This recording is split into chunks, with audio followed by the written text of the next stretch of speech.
हमने ठाना है मंजिल को पाना है। आप जानते हैं दोस्तों, कभी आपने देखा है जब पहाड़ से नदियां निकलती है तो अपना मंजिल निर्धारित नहीं करती है, कर लेती है कि जहां सागर मिलेगा वहां मुझे जाना है, चाहे बीच में कितनों कष्ट झेलना पड़े। नदी तैयार रहता है, नदी तैयार रहता है दोस्तों, देखें।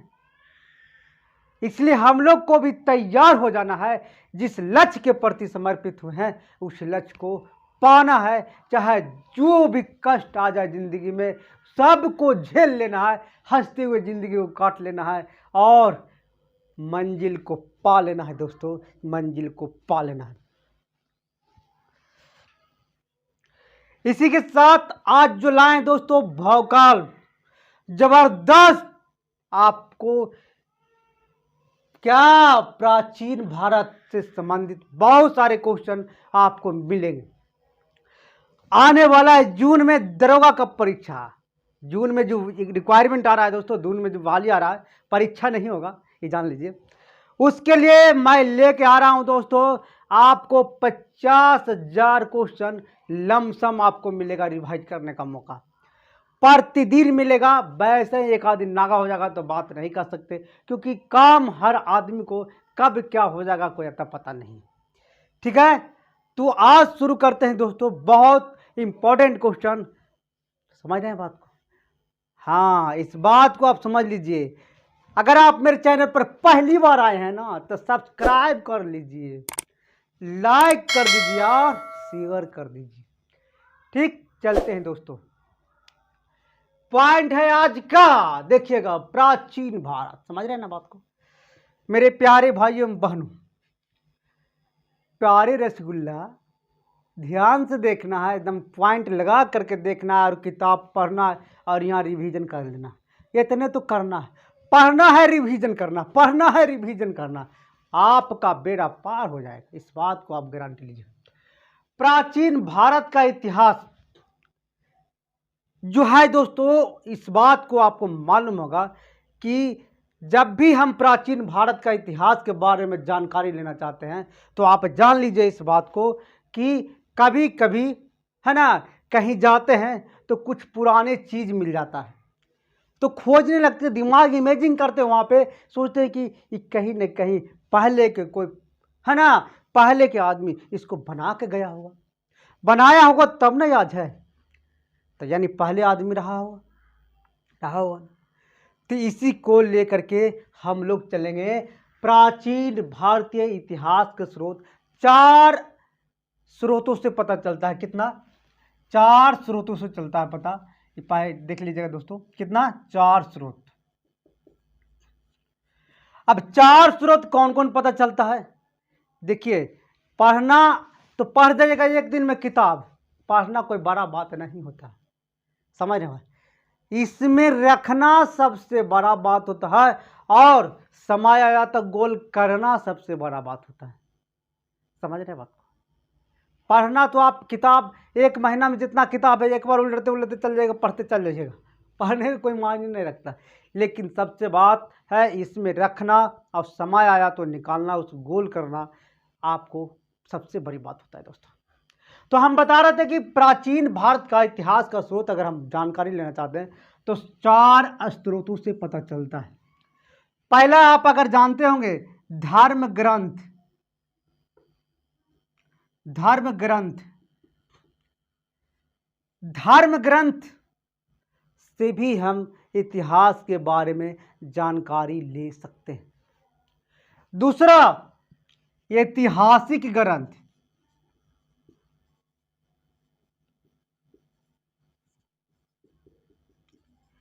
ऐतिहासिक ग्रंथ से भी हम जानकारी ले सकते हैं कि पुराने समय में इतिहास क्या रहा था, समझ रहे बात को? तीसरा है दोस्तों, इस बात को नोट कर लीजिएगा, विदेशियों का विवरण।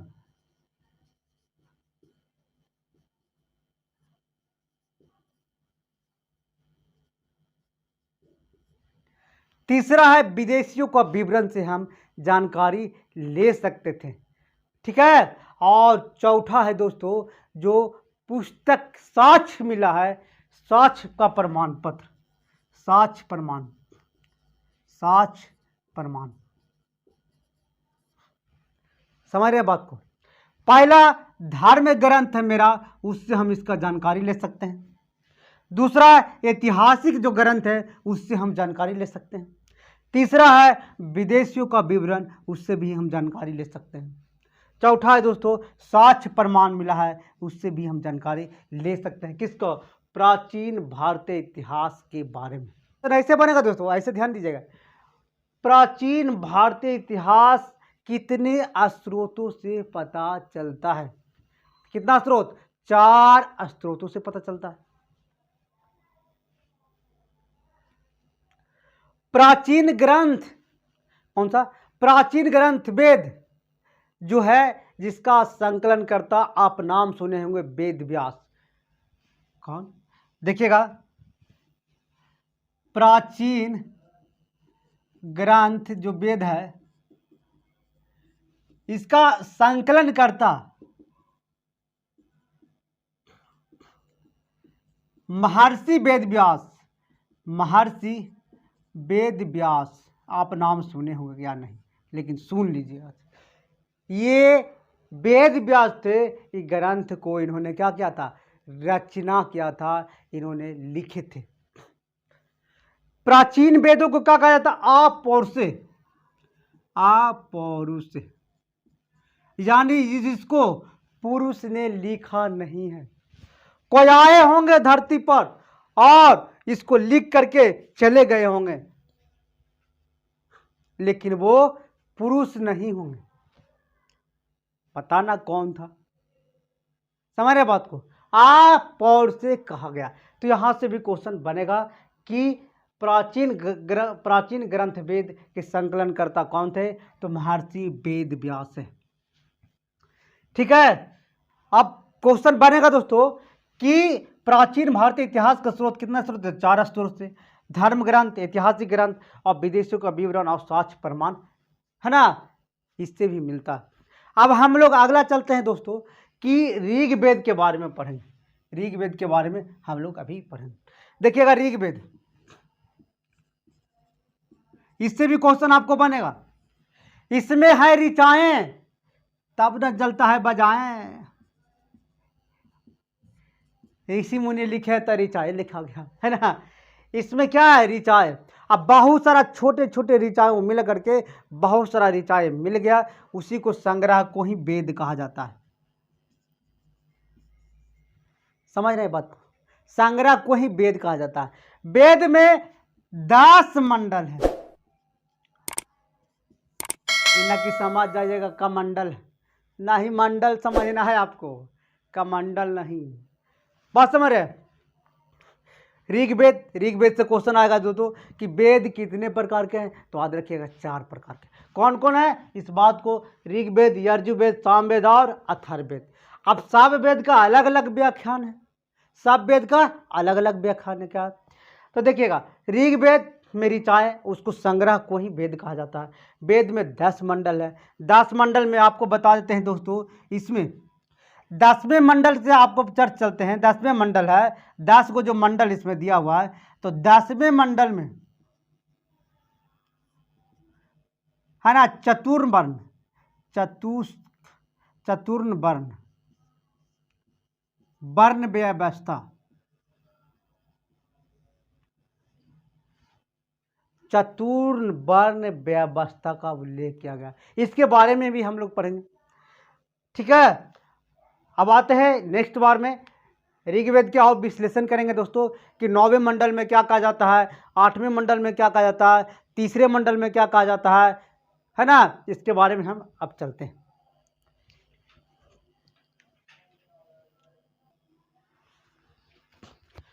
अब आते हैं ऋग्वेद के बारे में, हम लोग चर्चा कर रहे थे ना। ऋग्वेद में देखेंगे दोस्तों, ऋग्वेद में क्या है?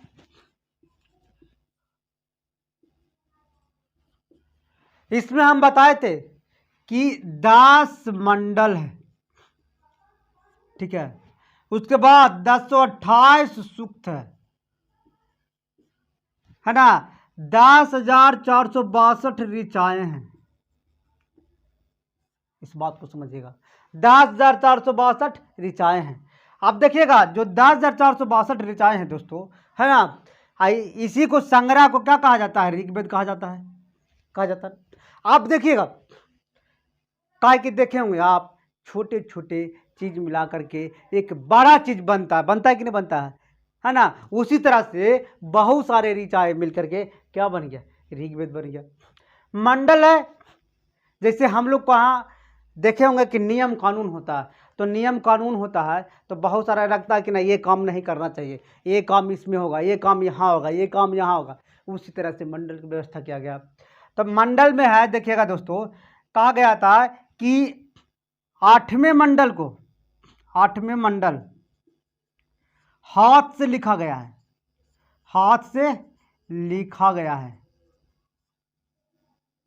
समझ रहे हैं बात? 8वें मंडल को किससे लिखा गया? हाथ से लिखा गया, जिसको खील कहते हैं। क्या कहते हैं? खील, याद रखेगा। क्वेश्चन पूछेगा क्या जानते हैं? किस मंडल को हाथ से लिखा गया है? तो 8वें मंडल को हाथ से लिखा गया, उसको क्या कहते हैं? खील कहते हैं। फिर क्वेश्चन आएगा, समझ रहे बात को, है ना, तीसरा मंडल,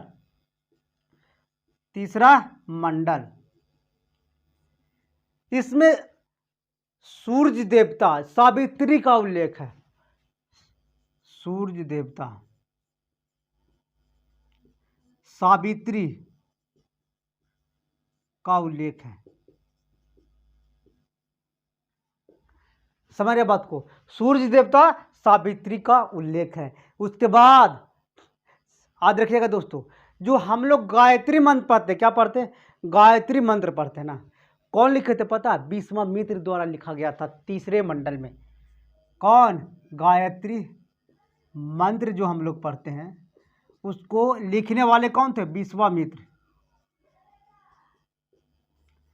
कौन थे? लिखने वाला मित्र, है ना।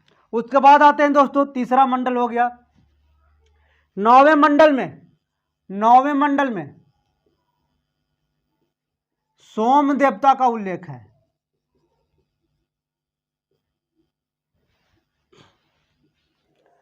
नौवें मंडल में सोम देवता का उल्लेख है। 9वें मंडल में सोम देवता का उल्लेख है, याद रखिए दोस्तों, सोम देवता, ठीक है। 9वें मंडल में सोम देवता का उल्लेख है। आप देखिएगा, ध्यान से देखिए दोस्तों,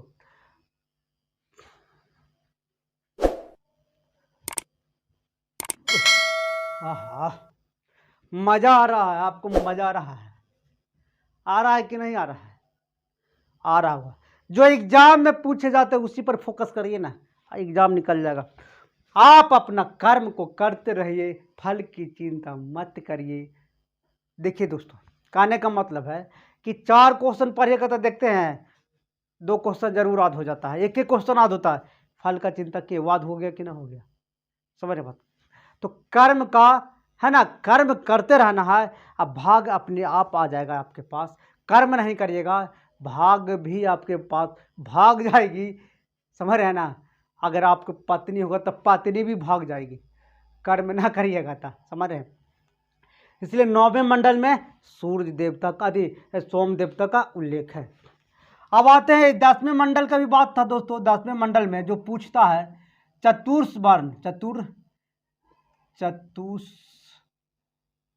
9वें मंडल ना, 10वें मंडल ना, तो 10वें मंडल में है, देखिए, चतुष्वर्ण उसको बोला जाता है, चतुष्वर्ण, यानी समाज के बारे में बताया था। समाज को 4 भागों में बांटा था। कितना भागों में? 4 भागों में बांटा था। कौन कौन समझिएगा? पहला जो बांटा था दोस्तों, उस समय के जो वर्ण व्यवस्था था, चतुष्वर्ण व्यवस्था होगा, वर्ण, वर्ग नहीं, वर्ण व्यवस्था। कितना भागों में? 4 भागों में बांट दिया था समाज को। पहला ब्राह्मण, समझ रहे हैं। दूसरा क्षत्रिय, नाम सुने होंगे आप। और तीसरा वैश्य, चौथा शूद्र सुने होंगे। उस समय कहा गया था, जानते हैं, बहुत रहस्यमय बात है, आप इसको इमेजिन करिए, क्या यह हो सकता है? आप इसको इमेजिन करिए, क्या यह हो सकता है? ब्राह्मण जो है मुख से ही पैदा हुआ, हो सकता है दोस्त? मुख से इसका पैदा हुआ। क्या बना हुआ बात है कि नहीं है?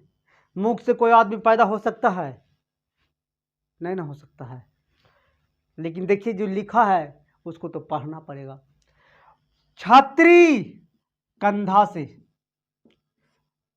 बात समझे, और बैस जांग से, और क्षुद्र पैर से। बताइए, बस कुछ नहीं किया होगा। मेरा मानना है कि शरीर को 4 भाग में बांट दिया, शरीर को 4 भाग में बांट दिया होगा। बोला कि खाने वाला जो है ना, अच्छा चीज खाते हैं इससे मुँह निकाल देते हैं, काय के मुंह ऊपर है ना, इसी को ऊपर है तो ऊपर ही रख देते हैं, इसी को ब्रह्मा नाम दे देते हैं। बता ना क्या क्या है तो हम नहीं जानते हैं, लेकिन हम इतना जानते हैं कि ये सब ठीक नहीं है। ये सब कभी हो ही नहीं सकता कि मुख से पैदा हो सकता है, छात्री कंधा से पैदा हो सकता है, बैस जांग से पैदा हो सकता है, क्षुद्र पैर से पैदा, लेकिन फिर भी हम लोग को पढ़ना है, उसको पढ़ेंगे। शरीर को 4 भागों में बांट दिया, यहां से लेकर के यहां से लेकर के यहां से लेकर के नीचे तक। यही से वर्ण व्यवस्था जो हुआ दोस्तों, यही सांस्कृतिक और आगे का बर्बादी का लक्षण हुआ, यहीं से बर्बादी का लक्षण हुआ। अब आगे हम लोग देखते हैं, है ना। अब आप पढ़े होंगे ऋग्वेद में इंद्र को 200 सूक्तों में बांटा गया है, वर्णन किया गया, सूक्तों में वर्णन किया गया। और अग्नि को, इंद्र को 250 दोस्त, इंद्र को 250, याद रखिएगा कितना, 250, और अग्नि को 200 सूक्तों में वर्णन किया गया है। समझ रहे बात को? 200 बार बने इंद्र को वर्णन किया गया है, अग्नि को, है ना, 250 बार इंद्र को, और अग्नि को कितना, 200 बार वर्णन किया गया। अब जो भी रहे वर्णन किया होगा तो वो हम आएगा तो हम लोग मारेंगे। हम लोग को गोल तो करना है, मंजिल तो पाना है, लेकिन सच्ची घटना पर मंजिल पाना है, सत्यता पर ज़्यादा फोकस करना है दोस्तों, क्योंकि सत्य ही आपका एक दिन वहां लेके चला। अब आते हैं दोस्तों, है ना, अब आते हम लोग पढ़ चुके थे ऋग्वेद के बारे में। ऋग्वेद में लास्ट में पढ़े थे, आप क्या पढ़े थे ऋग्वेद में, एक पहले पढ़ चुके थे, इंद्र और अग्नि, ये दोनों का, इंद्र को 250 बार और अग्नि को 200 बार वर्णन किया गया। समझेगा, इसका 250 बार और इसका 200 बार वर्णन किया गया है। अब आते हैं यजुर्वेद के बारे में। यजुर्वेद क्या है, ठीक है।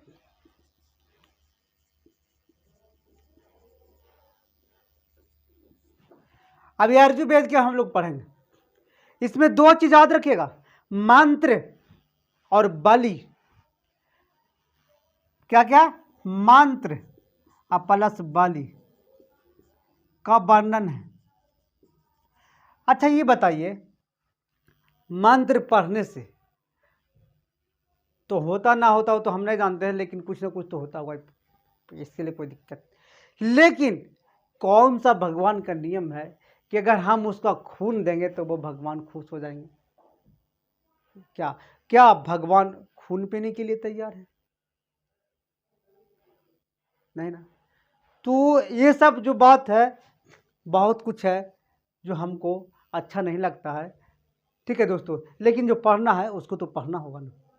तो क्या क्या, मंत्र और बलि का वर्णन है, याद रखिएगा दोस्तों, कुछ मंत्र और बलि का वर्णन। यज्ञ का विधि विधान है इसमें, यज्ञ का विधि विधान, यज्ञ का विधि विधान, इसको जो पढ़ता है ना उसको अर्धवायु कहते हैं, अर्धवायु कहा जाता है। इसको जो पढ़ा उसको, समझ रहे हैं बात को, इसको जो पढ़ेगा उसको अर्धवायु कहा जाता है। लेकिन ये भी याद रखिएगा दोस्तों, ये जो है यजुर्वेद को गद पद वाला वेद कहा जाता है, गद पद वाला वेद कहा जाता है, पद वाला वेद। यजुर्वेद को कौन कौन, गद और पद वाला वेद कहा जाता है। अब आते हैं हम लोग दोस्तों साम वेद। क्या वेद के बारे में, साम वेद के बारे में हम लोग पढ़ेंगे, जो एग्जाम में आता है बस उसी को देखना है, ज़्यादा फालतू बकवास नहीं करना है, लेकिन नॉलेज रहना बहुत जरूरी है। हमेशा इस तरह के क्वेश्चन हमेशा पूछे जाते हैं, है ना। देखिएगा दोस्तों, अब सामवेद के बारे में हम लोग पढ़ेंगे।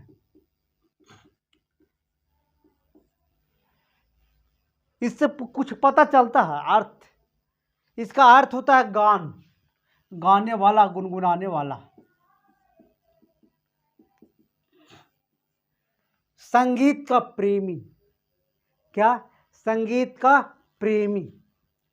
गाने वाला, पूछता है संगीत का वर्णन किस वेद से, तो सामवेद से। ये भी पूछ देता है दोस्तों।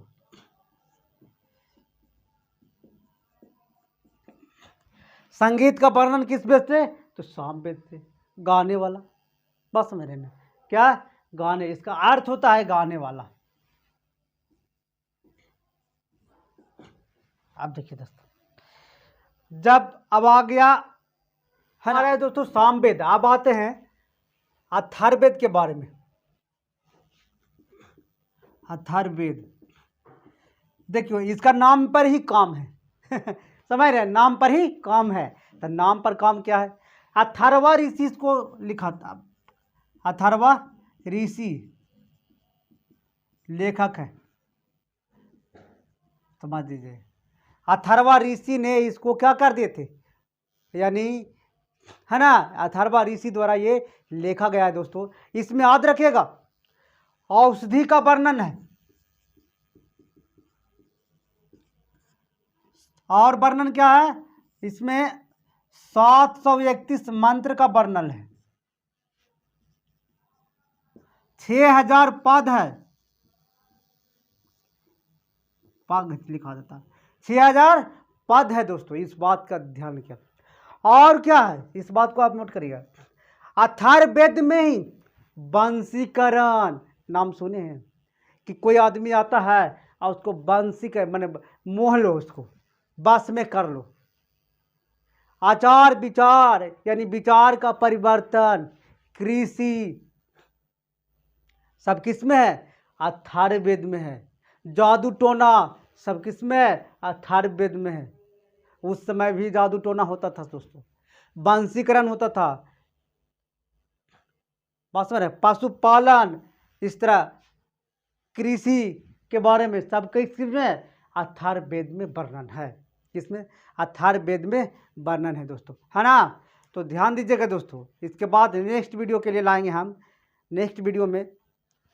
अब अगला है, एक और बच रहा हो सकता है, यजुर्वेद हो गया, सामवेद, अथर्ववेद और ऋग्वेद। देखिए सबसे इंपॉर्टेंट बात ध्यान दीजिए, सबसे प्राचीन जो है ऋग्वेद को कहा जाता है, सबसे प्राचीन। और सबसे बाद का जो वेद हो दोस्तों, यही वेद को कहा जाता है अथर्ववेद को, इसको बाद का वेद। इस बात को नोट कर लीजिएगा। बार बार पूछता है कि सबसे प्राचीन वेद कौन है, तो ऋग्वेद। सबसे बाद का वेद कौन है, तो अथर्ववेद है। कौन सा, अथर्ववेद। अब नेक्स्ट बार में हम लोग पढ़ेंगे ब्राह्मण और नैक, बात समझिएगा। और उपनिषद के बारे में पढ़ेंगे दोस्तों, पुराण के बारे में हम लोग पढ़ेंगे नेक्स्ट क्लास में। ये पार्ट 1 हुआ, पार्ट 2 हम लोग जल्द लाएंगे दोस्तों। और बात समझिए, बस एक बार नहीं, 2 बार नहीं, 3 बार देखना है, सिर्फ मंजिल को प्राप्त करने के लिए दोस्तों, अपने माँ बाप को सपना को प्राप्त करने के लिए। चाहे जिस हद तक गुजरना पड़े हम गुजर जाएंगे, चाहे मुझे पहाड़ पर चढ़ना कहना पड़े हम चढ़ जाएंगे, चाहे दुश्मन से कहना लड़ना पड़े हम लड़ जाएंगे, लेकिन जिद पर अड़े रहेंगे दोस्तों। Thank you, thank you.